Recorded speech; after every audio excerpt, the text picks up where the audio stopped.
Now here we want to explain something about for and while loops.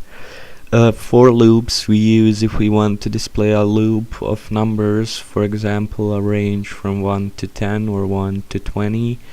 In this case we're gonna use 1 to 20, let's say, and while loop is used to determine if our statement is true or false, if the number that has been given in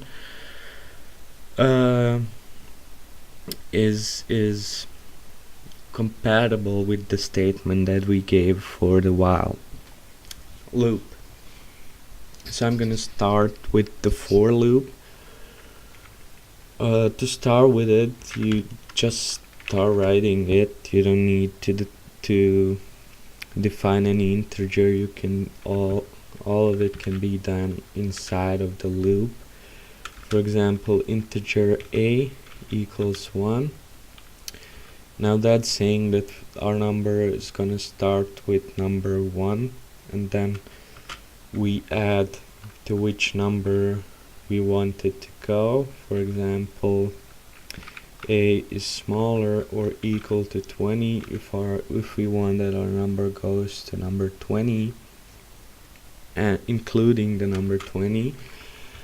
And we add a plus plus, which means that we are going to add just one number on each of these displayed numbers.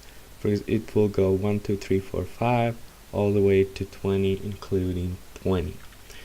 Now we use the printf function to display our loop, and we don't use this sign on the end, but we use brackets because it's a sort of its own function over here. Now print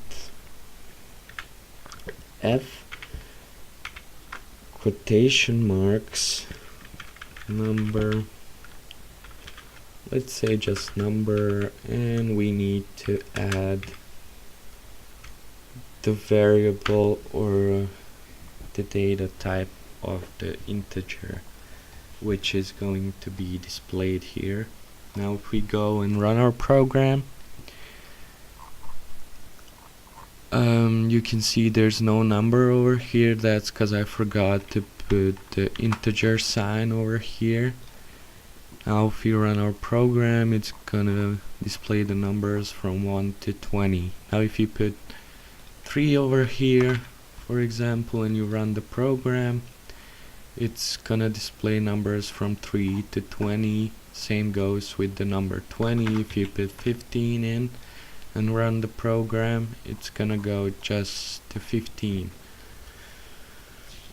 Now the while loop, for the while loop, for example, you can type in while. You first add two integers, integer, let's say x equals 5, and integer y equals 10. Now let's go ahead here and begin with the while loop. So while,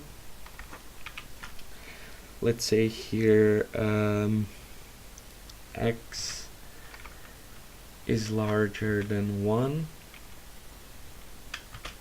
and the other integer that we have here, so y is larger than 6,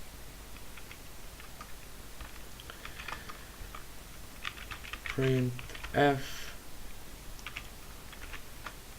this statement is true.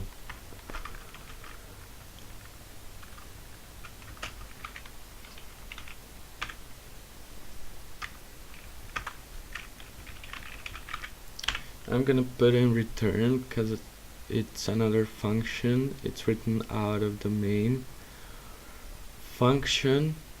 It's not written out of the main function, but it can end up being in an endless loop without a return.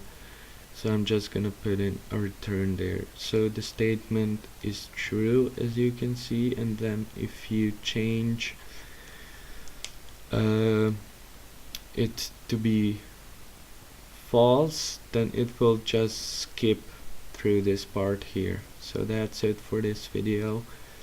Thank you for watching. Be sure to subscribe and like the video if you like the course.